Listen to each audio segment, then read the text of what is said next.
Students, hi, how are you all. So प्यारे साथियों, कैसे हो आप लोग। तो दोस्तों, इंजीनियरिंग का एक पॉइंट है Lagrange's equation, Lagrange's linear equation. Actually ये टॉपिक का नाम है partial differential equation and it's applications. तो सब में पहले लेट्स स्टार्ट बेसिक्स। यस, तो इसका स्टैंडर्ड फॉर्मेट होता है, ये जरा अच्छा निकाल। हाँ, standard format is capital P into small p, capital Q into small q is equal to R, where P, Q, R are functions in x, y and z. Okay, तो इसमें एक होता है ऑक्सिलियरी इक्वेशन। इसका auxiliary equation लिखते हैं ए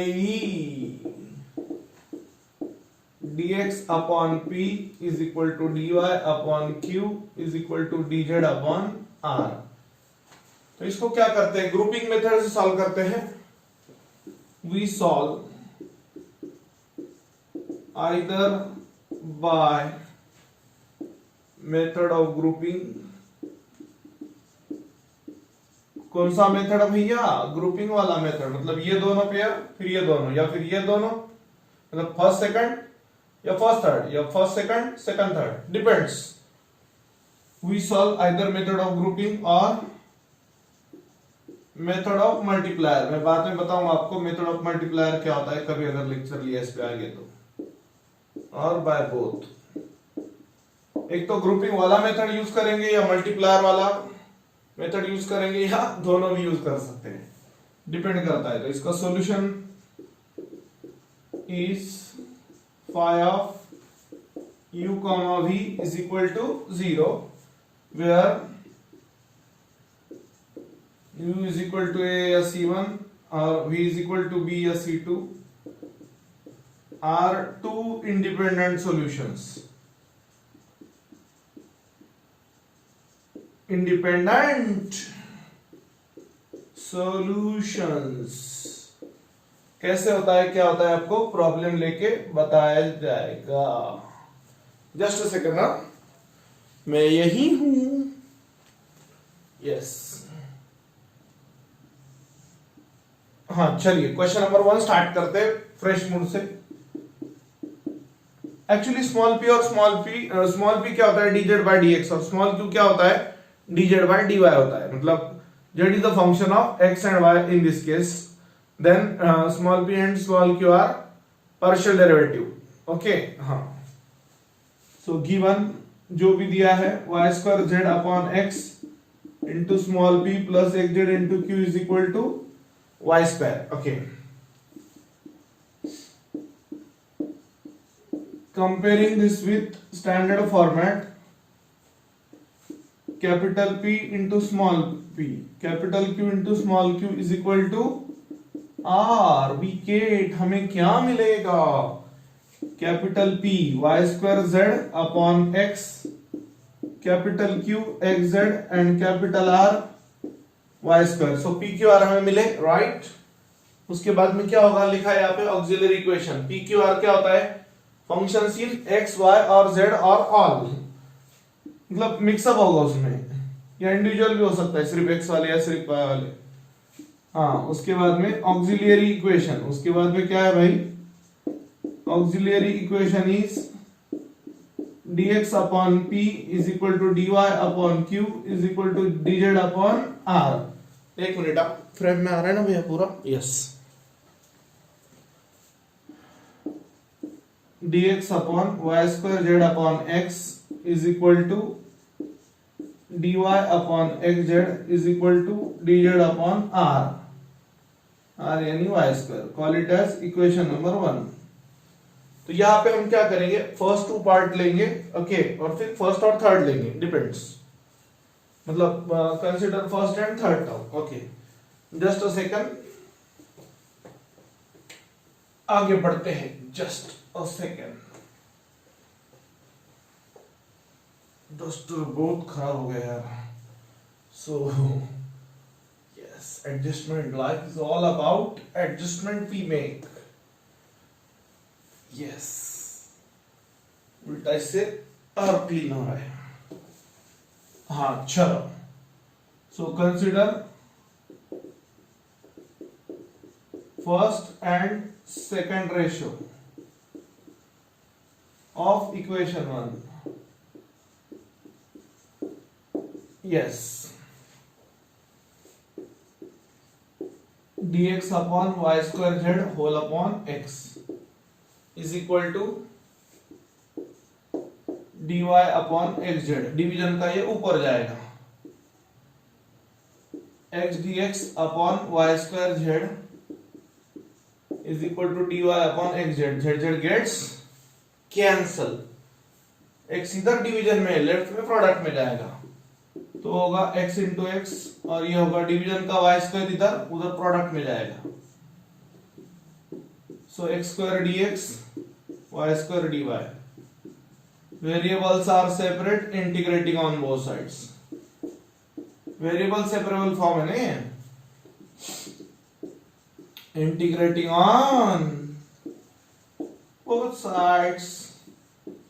So integral of x square is equal to integral of y square.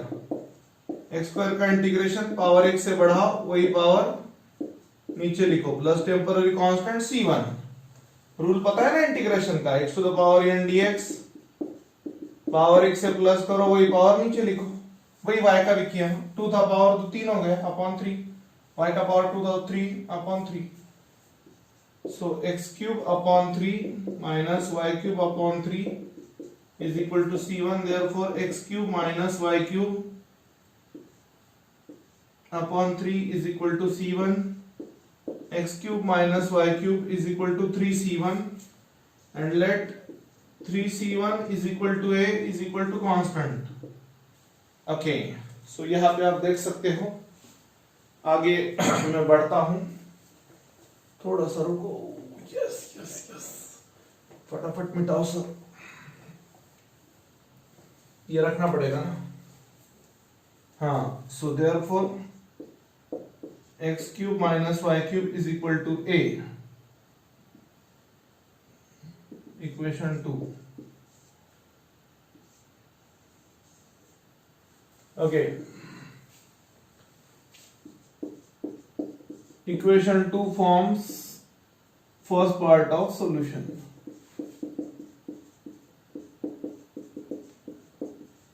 That is u is equal to x cube minus y cube। Constant को छोड़ के जो बचेगा ये लेफ्ट हैंड साइड में, ये होगा u। क्या होगा ये? u होगा वो। ओके, हाँ उतना नहीं दिख रहा है वो, ये आपको बताता ना, इसको u बोलेंगे। हाँ ना,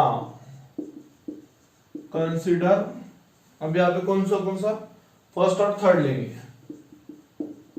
consider first and third ratio of equation 1। क्या बोला भाई? Consider first and third ratio of equation 1। ये डायरेक्टली यहाँ पर मेथड ऑफ मल्टीप्लायर की जरूरत नहीं पड़ रही है, मेथड ऑफ ग्रुपिंग से ये सॉल्व हो रहा है। यस, हाँ तो देखिए आप, dx अपॉन y स्क्वायर जेड upon X is equal to dz upon Y square. Division का ऊपर जाएगा सीधा प्रोडक्ट में, मतलब ठीक है, x dx upon Y square Z is equal to dz upon Y square. तो देखो y स्क्वायर क्या हुआ? कैंसिल हुआ, z डिवीजन में था उधर प्रोडक्ट में जाएगा। Therefore x dx is equal to z dz। Okay, अब इसको मिटा सकते हैं, कोई प्रॉब्लम नहीं है। यस, हाँ यहां पर अभी variables are separate, integrating on both sides, integrating on both sides, x dx z dz। Power एक से बढ़ाओ, वही पावर नीचे लिखो ना। x square upon 2 is equal to z square upon 2 plus c2। So x square upon 2 minus z square upon 2 is equal to c2। Therefore x square minus z square upon 2 is equal to C2, X square minus Z square is equal to 2C2। आ रहा है ना भैया frame में? आ रहा है yes, आ रहा है। बाकी लिखते चलो है।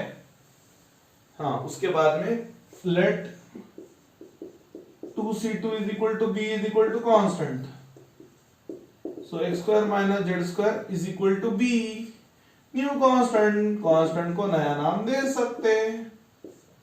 यस, यहां पर जो डायलॉग लिखा था वही लिखेंगे।